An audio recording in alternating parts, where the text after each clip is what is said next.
Hi friends, అందరికీ నమస్కారం. పొలం మల్లలో పొలం మడిని దున్నకుండా తాళ్ళ పద్ధతిలో మక్కలు పెట్టే విధానం ఈ వీడియోలో అయితే వివరంగా ఉంది చూడండి.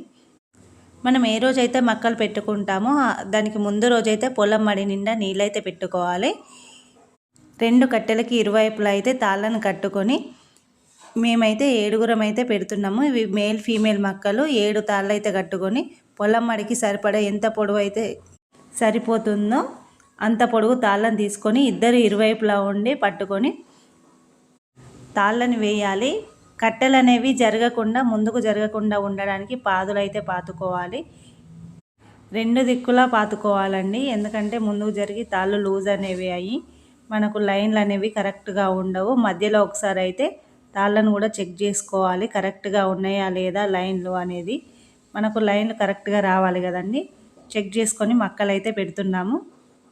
ఇది కొంచెం కష్టమైన పని అండి. నడుము నొచ్చి కూర్చుని కూడా పెడుతున్నాము.